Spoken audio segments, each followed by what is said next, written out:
अस्सलामुअलैकुम वरहमतुल्लाहि वबरकातुहू। आज का हमारा टॉपिक है यूथ के रिलेटेड, यंगस्टर्स के रिलेटेड जो यूनिवर्सिटीज़ में कॉलेजेस में पढ़ते हैं और जो अभी यंग एज में, उन पे बात करेंगे कि गर्लफ्रेंड बॉयफ्रेंड कल्चर बहुत आम होने जा रहा है पाकिस्तान में, स्पेशली मुस्लिम यंगस्टर्स में। ये शुरुआत तो हुई थी, वेस्टर्न कल्चर बना था ये सबसे पहले, वेस्ट ने इसकी शुरुआत की कि वहाँ कुछ अरेंज मैरिज कुछ नाकाम हुई तो उन्होंने शुरुआत की इस कल्चर की, और फिर ये कल्चर आम होता गया। अब वो रो रहे हैं कि उनका खानदानी सिस्टम तबाह हो गया, उनके यहाँ पता नहीं चलता बाप कौन है, बेटा कौन है, माँ कौन है, पता नहीं चलता। वो तो बर्बाद हो गए हैं, वो तो रो रहे हैं हमारा फैमिली सिस्टम नहीं है, हमारी कोई पहचान नहीं है। लेकिन इसे मुसलमानों ने अडॉप्ट कर लिया और आज हम बड़े फख्र से कहते हैं कि मेरे पास 4 बच्ची हैं।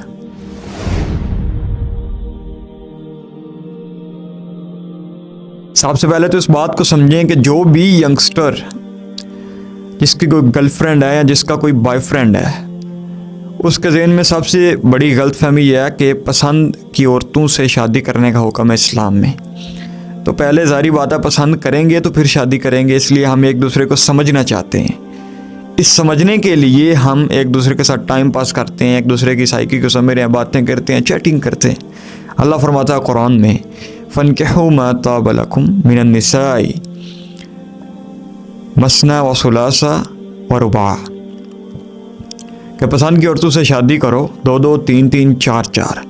देखिए, जब भी हम किसी चीज़ को पसंद करते हैं ना, मिसाल देता हूँ, आपने एक मोबाइल फ़ोन ख़रीदना है तो आप जाएंगे ना मार्केट में, आप उसे कहेंगे मुझे पहले इस्तेमाल करने दो मोबाइल, तो वो आपको नहीं देगा। वो कहेगा भाई पहले कमिटमेंट करो। हाँ, अगर आपने इसे ख़रीदना इस्तेमाल करना है तो मुझसे पूछो ना, मैं बताता हूँ आपको इसके फ़ीचर्स के बारे में कि इसकी इतनी रैम है, इतनी रोम है, इतनी इसकी mAh बैटरी है और इतने मेगापिक्सल इसका रिज़ल्ट है, कैमरा है, मैं बताता हूँ आपको। लेकिन अगर आपने इसे ओपन करना है तो फिर कमिटमेंट करनी पड़ेगी। पहले कमिटमेंट करो, उसके बाद हम आपको एक्सेस देंगे इस तक। इसको इस्तेमाल करने के लिए आपको कमिटमेंट करनी पड़ेगी, यानी पैसे देने पड़ेंगे, ख़रीदना पड़ेगा इसे।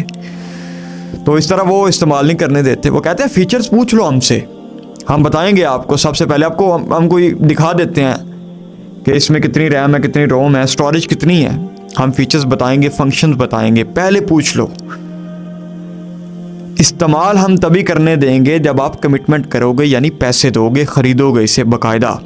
तो इसी तरह इस्लाम में भी पसंद की शादी का हुक्म तो है। तो पसंद कहते किसे हैं भाई? पसंद का मतलब है कि आपने किसी को देखा, अट्रैक्शन हुई, आपने उसके बारे में मज़ीद जाना, उसका डाटा इकट्ठा किया, उसका हसब नसब कैसा है, मिजाज कैसा है, उसका दीन कैसा है, ये चीज़ें उसके बारे में जानने के बाद शादी से पहले उससे एक बार मिलना है, मुलाकात करनी है, मज़ीद जानना है उसको। उसके बाद अल्लाह तवक्कुल करके उससे शादी कर लेनी है, यानी निकाह कर लेना है। इसे कहते हैं पसंद की शादी। लेकिन जिसे आप पसंद कहते हैं कि रात रात जागना, जुगनू की तरह बातें करनी, बच्चों के नाम रखने, चैटिंग करनी, आपस में मुलाकातें करनी और वीडियो कॉल पे बात करनी, ये पसंद नहीं। ये दरअसल आप एक दूसरे को इस्तेमाल कर रहे हैं अपनी ख्वाहिशात को पूरा करने के लिए, अपनी नफसानी ख्वाहिशात को पूरा करने के लिए आप एक दूसरे को इस्तेमाल कर रहे हैं।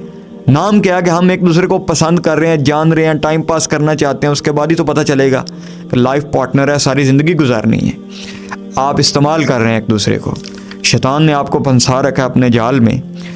और अब हम बात करेंगे उनके बारे में जो कहते हैं हम सिर्फ दोस्त हैं, हमारी नीयत ठीक है, हमारी नीयत ठीक है, हम सिर्फ दोस्त हैं, हम लिमिट्स क्रॉस नहीं करते। जब पहली वीडियो मेरी वायरल हुई तो मुझे एक कॉल आई, भाई कहने लगे एक मसला शेयर करना चाहता हूँ। मैंने कहा बताएं जी। कहता सब ठीक चल रहा था, 2-4 साल से हमारा रिलेशन था, सब ठीक चल रहा था। अचानक वो मुझे एक दिन रील सेंड करने लगी, यानी रील्स जो आउट ऑफ कॉन्टेक्स्ट रील्स होती हैं वो सेंड करने लगी। मैंने पूछा क्या हो गया, ये क्या कर रही हो? उसने कहा कुछ नहीं, वैसे ही। कहने लगा मैं भी फिर सेंड करने लगा, नेचर है ना बंदे की, मैं भी सेंड करने लगा। तो एक दिन चैलेंज हो गया हमारा। मैंने कहा तुम मुझे अपनी वीडियो नहीं सेंड कर सकती। वो कहती है मैं कर दूंगी। ऐसी वीडियो जो सेंड करने के काबिल नहीं होती, मैं उसकी बात कर रहा हूँ।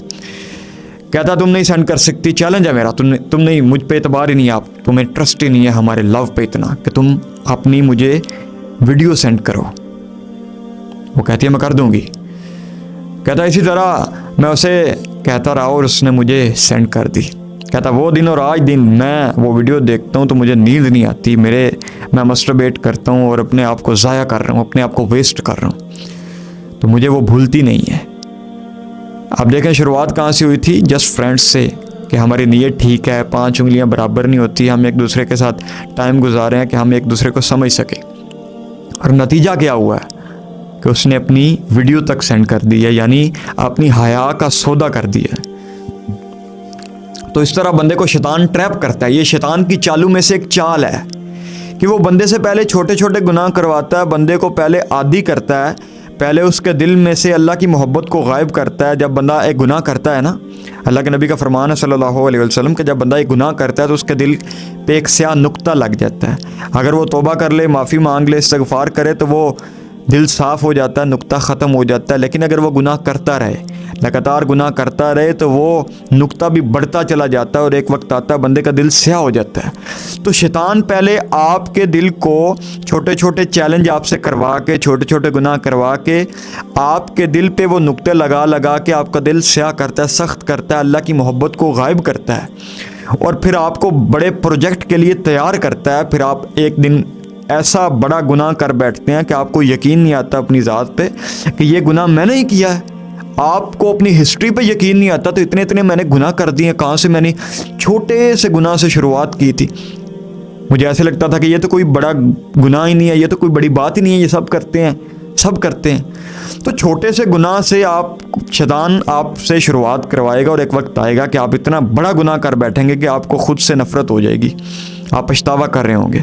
फिर आपको पता चलेगा कि किस तरह मुझे शैतान ने ट्रैप किया है। तो शैतान के मामले में ख़ुद पर कभी भी एतबार ना करो। अल्लाह फरमाता है कुरान में कि शैतान तुम्हारा खुला दुश्मन है। ये आपको इस तरह ट्रैप करेगा, इस तरह आपको गुनाह मुज़य्यन करके दिखाएगा कि आपको पता ही नहीं चलेगा कि आपने शुरुआत कितने छोटे लेवल से की थी और आज आप किस लेवल पे खड़े हैं, गुनाह के किस लेवल पे खड़े हैं। ये शैतान आपका खुला दुश्मन है, इस तरह आपको ट्रैप करता है। तो शैतान आपको ये लोरियां दे रहा है कि भाई जस्ट फ्रेंड्स, हम सिर्फ दोस्त हैं, हमारी नीयत ठीक है, हम शादी करना चाहते हैं, हमारी मोहब्बत है। दरअसल आपको वो ट्रैप कर रहा है, छोटे छोटे गुनाह करवा रहा है। और अल्लाह फरमाता है कुरान में कि इंसान जल्दबाज और नाशुक्रा है, ये एक चीज़ पर सब्र नहीं कर सकता। आप कहते हैं हम सिर्फ दोस्त हैं, हम इतनी हमारी लिमिट्स हैं, हमारी हदूद है। अल्लाह फरमाता है कुरान में इंसान जल्दबाज और नाशुक्रा ये सब्र नहीं कर सकता। ये कहता है there must be something different, कुछ नया होना चाहिए। और फिर उस कुछ नए की तलाश में ये पहले चैटिंग करता है, फिर कॉल करता है, फिर वीडियो कॉल करता है, फिर मुलाकात करता है, फिर मुलाकात करता है तो उससे आगे बढ़ता है और एक वक्त आता है अल्लाह की लिमिट्स करास होती हैं और सब खल्लास हो जाता है। शुरुआत होती है छोटे से और इंसान फिर आगे बढ़ता चला जाता है, बढ़ता चला जाता है और गुनाह कर बैठता है, जिना कर बैठता है। तो अल्लाह फरमाता है कुरान में वला तक़रबु ज़िना, ज़िना के करीब भी ना जाओ। करीब जाने का मतलब है कि हर वो चीज़ जो आपको ज़िना के करीब लेकर जाती है, उसमें चैटिंग भी आती है, उसमें जो आप लड़कियों से बातें करते हैं वो भी आती हैं जिनको आप गुनाह समझते ही नहीं हैं। ये चीज़ें ज़िना के करीब लेकर जाती हैं क्योंकि छोटे से शुरुआत होगी। फिर इंसान चूँकि जल्दबाज और नाशुक्रा है तो ये आगे बढ़ता चले जाएगा, बढ़ता चले जाएगा और एक वक्त आएगा कि वो बड़ा गुनाह करेगा। तो वो चीज़ें जो आपको ज़िना के करीब लेकर जाती हैं उनसे बचो भाई। उनमें चैटिंग भी आती है, उनमें लड़कियों से बातें भी आती हैं, उसमें गर्लफ्रेंड भी आती है। आप अपनी ज़ात पे क्यों एतबार कर रहे हैं? आपको पता है इंसान ख़ताकार है, इंसान ख़ताकार है, जल्दबाज है, नाशुक्रा है। ये सिर्फ चैटिंग पे गुजारा नहीं कर सकता, इसने आगे बढ़ना ही बढ़ना है। इसने शैतान ने आपको आगे बढ़ाना ही बढ़ाना है। वो आपके छोटे लेवल से आपको बड़े लेवल तक ले जाएगा। आप क्यों एतबार कर रहे हैं अपनी ज़ात पे कि 5 उंगलियां बराबर नहीं होती, मेरी नीयत ठीक है, इखलास है जी, मैं मोहब्बत करता हूँ, शादी करना चाहते हैं तो पैगाम भेजें उसे, उसके बाद इंतज़ार करें उसके बाद। आपको पता है मेरी इस्तिताअत नहीं है शादी करने की तो सब्र करें, सेल्फ कंट्रोल करें। आपको पता है कि मैं इस काबिल नहीं हूँ। अल्लाह के नबी का फरमान है सल्लल्लाहु अलैहि वसल्लम, चंद नौजवान आए अल्लाह के नबी के पास कि अब हमारी बात हो गई है, हमसे अब मज़ीद कंट्रोल नहीं होता, हमारे अंदर उबल रहा है, ख्वाहिशात उबल रही हैं। तो अल्लाह के नबी ने फरमाया सल्लल्लाहु अलैहि वसल्लम कि अगर तुम में से किसी के पास इस्तिताअत है, जो इस्तिताअत रखता है वो शादी करे, निकाह करे, जो इस्तिताअत नहीं रखता वो रोज़े रखे या सब्र करे। यानी अगर आपके पास इतना बजट है, अगर आप कैपेबल हैं कि आप शादी को निभा सकते हैं, यानी आपके पास इतना बजट है, इतना पैसा है, आप इतना अफोर्ड कर सकते हैं तो फिर शादी करें। अगर आप शादी नहीं कर सकते तो सेल्फ कंट्रोल होना चाहिए आप में। अपनी ख्वाहिशात इस तरह ना पूरी करें कि शुरुआत होगी छोटे से लेकिन आप उस लेवल तक पहुंच जाएंगे। तो अपने आप को कंट्रोल करें, शैतान की चालों से ख़ुद को बचाएं और निकाह करें। अल्लाह फरमाता है कुरान में कि निकाह करो, निकाह करो। अगर निकाह नहीं होगा, जिस माशरे में निकाह नहीं होता, छोटी उम्र में जल्दी निकाह नहीं किए जाते, उसमें ज़िना बहुत आम होता है, फहाशी बहुत आम होती है। लेकिन उसके लिए जो शर्तें हैं वो भी तो पूरा करो। इस्तात होगी तो निकाह करोगे ना भाई। तो भाई पहले ख़ुद को कुछ करने के काबिल बनाओ। और इस सफ़र में अगर आपके पास 4 बच्चियाँ हैं, अगर आप कूल बॉयज़ बने हुए हैं, अगर आप कूल बॉय बने हुए हैं, तो आपके पास तो अपने लिए टाइम ही नहीं है। आप सारा दिन ये साबित करते गुजर जाएंगे कि मैं ये कर रहा था, मैं वो कर रहा था, मैं इसलिए रिप्लाई नहीं दे सका। आप जिसके पास 1-2 बच्ची होती है, 1-2 लड़कियां होती हैं, वो भी सारा दिन एक्सप्लेनेशन दे के नहीं थकता। उसके पास टाइम ही नहीं होता अपने बारे में सोचने के लिए, अपने फ्यूचर के बारे में सोचने के लिए। सारा टाइम, एनर्जी और पैसा लगा रहा है 4 बच्चियों पे। दुनिया के सबसे बड़े लोग, सबसे कामयाब लोग सबसे ज़्यादा टाइम अपने साथ गुजारते हैं। उनके सवाल होते हैं कि मैं कौन हूँ, मैं कहाँ जा रहा हूँ, मैं कहाँ से आ रहा हूँ, मैं कहाँ खड़ा हूँ, मैंने कहाँ जाना है, ये सवाल होते हैं। और जो बंदा सारा दिन कूल बॉय बना हुआ है, हर किसी को रिप्लाई कर रहा है, हर किसी के लिए अवेलेबल है, एक्सप्लेनेशन दे रहा है कि मैं ये कर रहा था, मैं वो कर रहा था, मैं इसलिए रिप्लाई नहीं दे सका, अपनी सारी टाइम एनर्जी जो फ्यूचर पे लगानी चाहिए कि आने वाले वक्त में वो अफोर्ड कर सके शादी को, निकाह को, वो टाइम दे रहा है पहले ही अपने अफेयर्स को, अपने फ्यूचर को बर्बाद कर रहा है। तो भाई वो टाइम दो ना, जो टाइम आप बच्चियों को दे रहे हो, वो टाइम दो फ्यूचर को। जब आपके पास इस्तात आएगी, जब आप अफोर्ड कर सकेंगे, तो फिर निकाह की तरफ आओ। लेकिन आप वो टाइम ज़ाया कर रहे हैं। तो ये भी बात गलत है कि माँ बाप से डिमांड करना, बगैर आपके पास कोई इस्तात नहीं, अफोर्ड नहीं कर सकते आप निकाह को, तो आप अपने माँ बाप से नहीं कह सकते कि भाई मेरा निकाह कराओ। कैसे कराएं वो निकाह? आपका काम है पहले आपके पास इतना बजट हो, इतना आप अफोर्ड कर सकते हो। तो उतना अफोर्ड करने के लिए आपको टाइम, एनर्जी और पैसा चाहिए जो आप एक काम पे लगाएं पूरी फोकस और कंसंट्रेशन के साथ। लेकिन आप लगा रहे हैं किसी और काम पे, आप शॉर्टकट यूज़ कर रहे हैं, बच्चियों की अपनी ख्वाहिशात को पूरा कर रहे हैं। ये ख्वाहिशात को रोकें, अपने आप को कैपेबल करें, अपने आप को ऐसा बनाएं कि कल को आपके पास इस्तात और आप शादी करें, निकाह करें। और वो भाई जो निकाह नहीं करना चाहते, वो कहते हैं कि शादी जिम्मेदारी है जी, शादी से भागते हैं जो, उनके लिए मेरा एक पैगाम है कि इंसान 2 चीज़ों पे अपना सारा दिन गुजारता है, सारी एनर्जी लगाता है, टाइम लगाता है, पैसा लगाता है। नंबर 1, अपनी सेक्सुअल डिज़ायर्स को पूरा करने के लिए ड्रामे देखेगा, मूवीज़ देखेगा, सॉन्ग सुने, सेक्सुअल डिज़ायर्स को पूरा करने के लिए बातें करेगा, चैटिंग करेगा, सेक्सुअल डिज़ायर को पूरा करने के लिए मुलाकातें करेगा, मीटिंग्स करेगा। यानी 50% दिन का हिस्सा वो गुजारता है अपनी सेक्सुअल डिज़ायर्स को पूरा करने के लिए, और बाकी का 50% वो गुजारता है स्टडी करने के लिए, यानी आने वाले वक्त में उसका फ्यूचर बेहतर हो, वो पैसा ज़्यादा से ज़्यादा कमाए या व्हाटएवर। 50% हिस्सा गुजरता है सेक्सुअल डिज़ायर्स को पूरा करने में, और बाकी का 50 गुजरता है पैसा कमाने में, रोज़ी के लिए, फ्यूचर के लिए। और जिस बंदे का निकाह हो जाए, शादी हो जाए, तो 50% उसका टाइम बच जाता है, वो जो सेक्सुअल डिज़ायर्स को दे रहा था। तो उसके बाद उसके पास 100% टाइम, एनर्जी और पैसा रह जाता है जो वो लगा सकता है अपने फ्यूचर को बेहतर बनाने के लिए। तो शादी के लिए आपको ये लॉजिक मैं दे रहा हूँ भाई, अगर शादी नहीं करोगे तो 50% आपकी एनर्जी डिवाइड रहेगी। लेकिन अगर आप शादी करोगे, निकाह करोगे, तो आपकी सेक्सुअल डिज़ायर्स में जो आप टाइम देते हैं, एनर्जी देते हैं, वो आपकी बच जाएगी, और पूरा टाइम, एनर्जी और फोकस आप लगाएंगे अपने फ्यूचर पे। तो शादी से ना भागें, निकाह करें। अगर आपके पास इस्तात है तो निकाह करें। अल्लाह ताला आपको अपने फजल से मज़ीद गनी कर देगा, मज़ीद आपको देगा।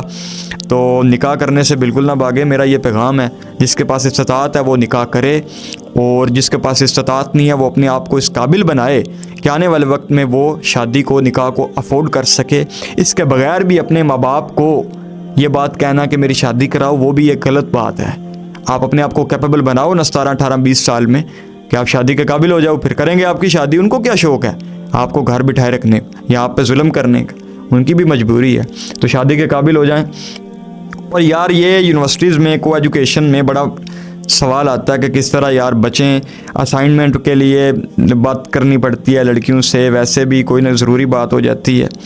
और दूसरी बात यह है कि प्रेशर भी बड़ा आता है। मेरे जी दोस्त के पास इतनी लड़कियां हैं और प्रेशर आता है ना, ज़ाहिर बात है। बंदा, लोग कहते हैं कि तू सादा है भाई, तेरे पास लड़की नहीं है, बच्ची नहीं है, तू क्या कर रहा है, तेरी तो ज़िंदगी कोई नहीं है। तो बंदे को फिर ऐसे फोमो होता है, सासे कमतरी में बंदा जाता है कि यार मैं पीछे रह रहा हूँ, दुनिया आगे जा रही है।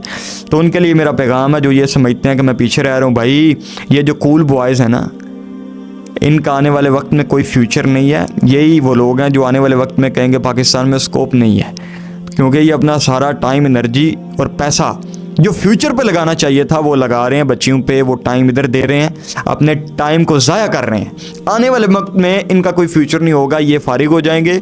और आप जो अपना फोकस पूरी स्टडी को दे रहे हैं, अपने काम को दे रहे हैं, अपनी फील्ड को दे रहे हैं, आने वाले वक्त में आपका स्कोप होगा। तो ये आपने सब्र करना है, अपने आप को कंट्रोल करना है, फोमो का शिकार नहीं होना। आपको ऐसे नहीं लगना चाहिए कि मैं पीछे रह रहा हूँ, मेरे पास बच्चियाँ नहीं हैं, या मैं उस लेवल पे इंजॉय नहीं कर पा रहा। आपका हिस्सा अल्लाह ने रखा है इस दुनिया में भी और आखिरत में भी, लेकिन आप सब्र करें। अगर सब्र करें तो अल्लाह आपको देगा इंशाल्लाह। तो आज के लिए इतना ही, मिलते हैं इंशाल्लाह नेक्स्ट वीडियो में। उम्मीद है ये वीडियो आपके लिए अच्छी रही होगी। जज़ाकुमुल्लाह खैरा। अस्सलामु अलैकुम व रहमतुल्लाहि व बरकातुहू।